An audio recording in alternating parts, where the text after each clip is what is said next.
Hey there neighbors, Kevin here with eTrailer, and today we're going to be taking a look at and showing you how to install the Voyager WiSight 2.0 RV backup camera here on our 2018 Airstream Bambi Sport travel trailer.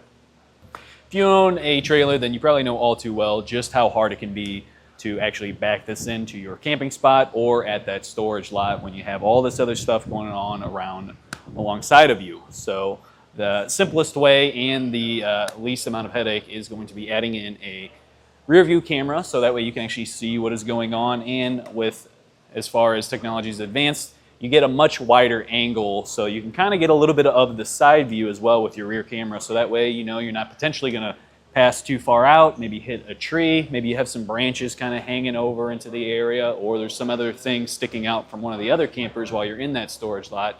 You should be able to see it with your rear view camera, so that way you can stop and correct yourself and fix whatever kind of interference there would be, so that way you can safely back your trailer up without damaging it.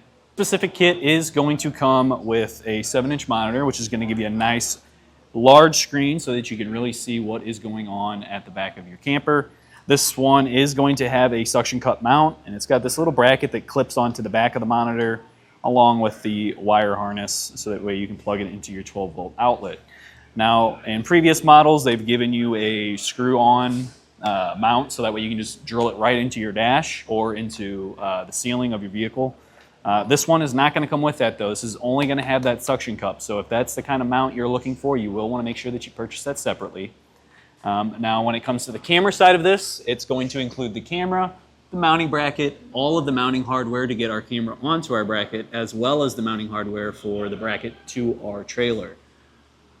And then there's also going to be a harness that's going to run from the factory wiring that you'll have on your trailer, or if this is a completely brand new install where there is no pre-wiring, you'll need to tap into your running light circuit, and then there's going to be a harness that's going to come with 2 butt connectors, and it's going to be your power and ground to tap into that running light circuit, and then the proprietary connector to connect to the harness that comes off of our camera.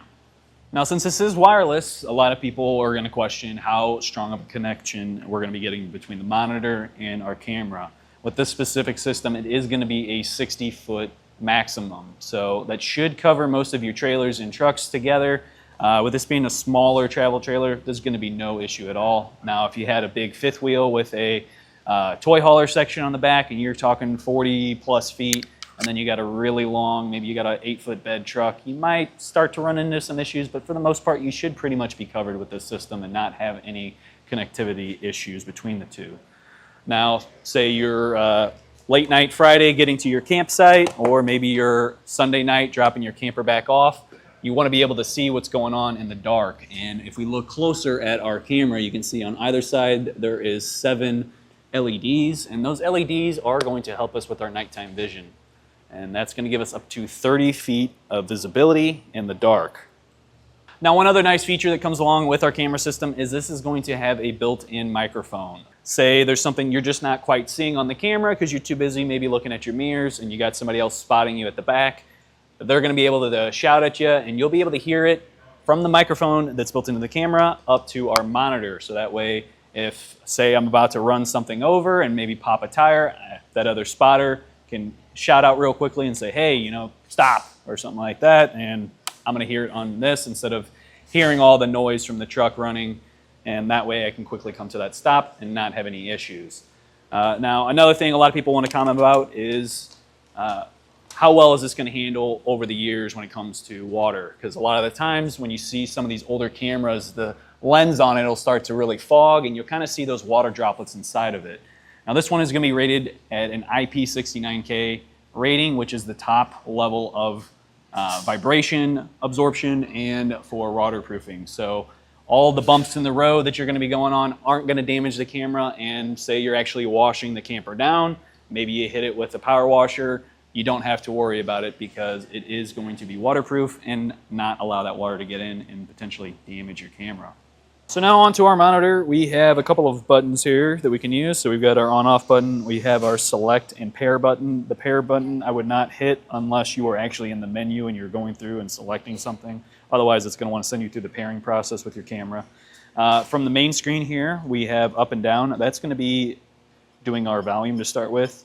You can kind of hear how loud that's getting in the feedback just because we're super close to the monitor or the camera right now. But if we hit our menu button, that is going to roll through each one of our settings. So starting out, we got brightness, contrast, color, tint, flip. So flip would be if you needed to flip-flop how the camera view is. Same thing with mirror.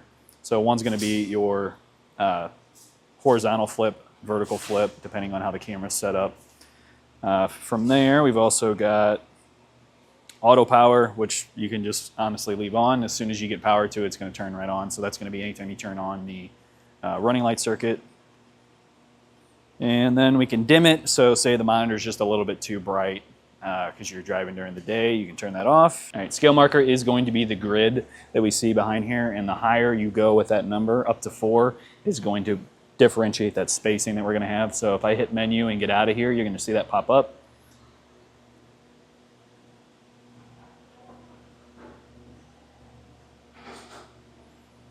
And then past that, we have split menu. So say you had a 4-camera setup, you could switch it to however you wanted to display on here. So H setup would give you an H setup or 2 smaller cameras, so probably front and back, side and side will be there. You got 2 splits, so if you had 2 of them, oh, let me back to that. And then also quad, where it just evenly split between the 4. Once we get past that, you can kind of change which direction you want it. So say one camera is showing up on the left and you want to switch to the right, that's where you kind of differentiate those to exactly how you want them to be. Trigger delay essentially is going to be that trigger for your left and right cameras. So say you have the side marker cameras where you turn your left or right turn signal on, it's going to trigger that camera view to pop up as your entire display. So that way you have a little bit more visibility when it comes to turning. And then past that is it. That brings us right back to just our main monitor here, and we can see what's going on.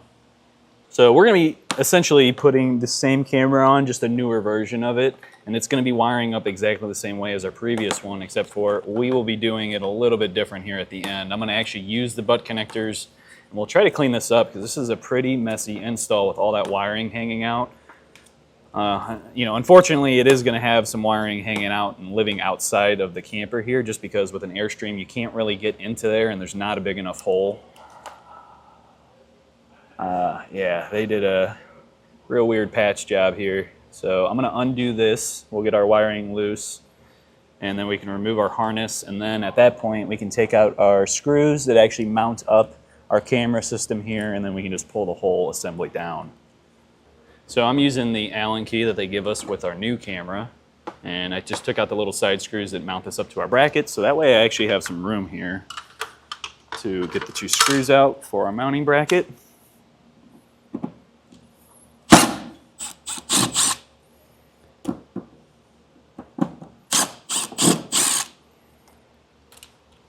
All right, now we're just down to the factory setup here, which is these 2 very, very thin gauge wires. So I'm going to grab some alcohol. I'm going to clean up this area here. We're going to put some butyl tape down before we put our screws into this because we want to help seal this up. We don't want water leaking through. You can see just how corroded the top of the screw is. Eventually this screw would have wore out and water would have started leaking into the wall here. So with this only being a 2018, you know, we're only a few years away from some massive damage. It's going to be pretty costly. All right, now I've got little pieces of butyl tape I've just cut down to put over the mounting bracket, right where our mounting bolts are going to go through.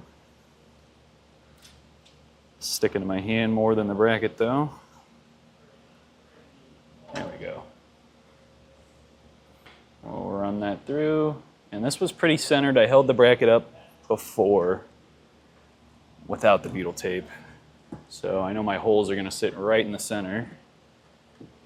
And this does give you new hardware. It's going to give you 4 of the same screws that we took out previously. I think with this time though, I'm going to put some sealant over the top just to hopefully help them last a little bit longer.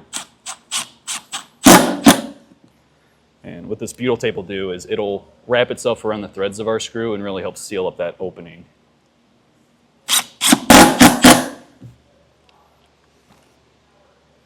All this excess can just be removed or kind of just pushed more into the edges here.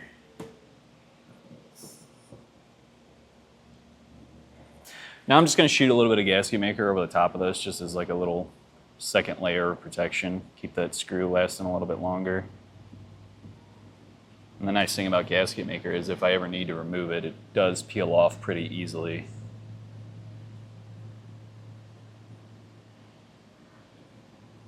All right, now it's time to actually mount up our camera to our bracket. Now there's going to be 3 mounting holes in it, and there's also 3 mounting holes inside of our bracket, but there's also 2 slotted holes on either side, so that way you can actually angle your camera.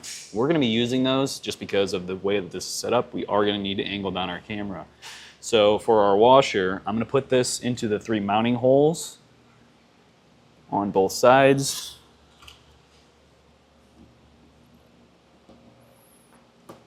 And then for the slotted ones, we'll actually use our screws through those instead. So the center one will go into the center hole here, but for the other 2 holes, we'll put those into our slotted openings in our bracket, and that's going to allow us to tighten it once we get it to the right angle. And they're all going to fall down right in front of me. Now I'm going to wait on the other 2 screws because I don't know exactly what angle I want to be at just yet, and I need to hook up to my monitor and actually have this functioning so that I can see what angle I need it at first. So now we can just get back to the wiring. I'm going to push our positive and negative up. We'll grab our wire harness, which is going to click into our wire right here. I'm going to push this up out of the way. So like I said, we are going to have a lot of excess wire hanging up top here just because of the design of this specific camera. But we're going to try and zip tie this up the best we can around our bracket so that way it looks a little bit cleaner. Okay, now on our wire harness, it's already got some butt connectors on there. They are not heat shrink. I'm going to be encasing this in some electrical tape as well.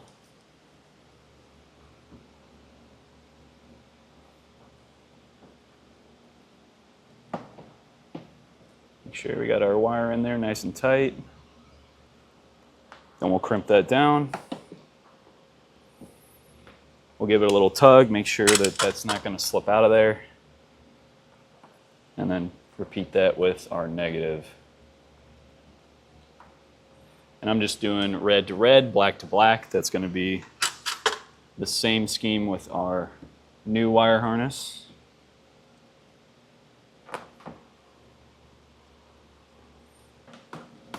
All right, so at this point, now that we're connected, I'm going to hook up to my test box up front. We'll grab our monitor and we'll double check and then figure out what angle we need to have this at. And then we can come back, kind of clean this up and secure that so that way we don't have that potentially getting water into it either. The monitor power cord is going to be a cigarette lighter style plug. We'll plug that into our test box. The other end of that's going to be just a little 2-pole connector. Pop that in. So now we have power going to the monitor. We'll hold pair for 5 seconds. It'll go into pairing mode. Now we can put power to the camera. So I'm going to turn on my running lights. I'm going to double check that those are going up. Already paired up. So now we can see the camera. So at this point now we'll want to make sure that we actually have this where we want it. Right now we're getting ready to angle this the correct way. And what I personally prefer is getting it to where you can just kind of see the bumper.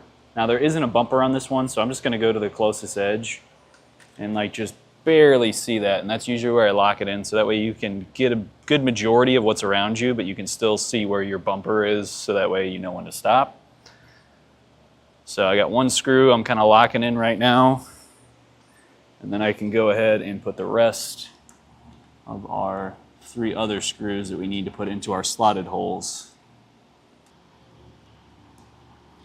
Should be fairly simple to find too, just because they're all right in a line. All right, now once you got it exactly where you want it, come back with the included Allen key and just snug those down.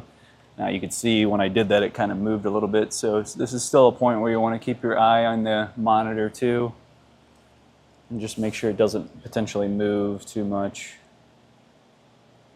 I added on just a little strip of some wire loom. That way I could have it go down all the way to the base of our factory wiring just because it's such a small gauge wire. I really wanted to help support it.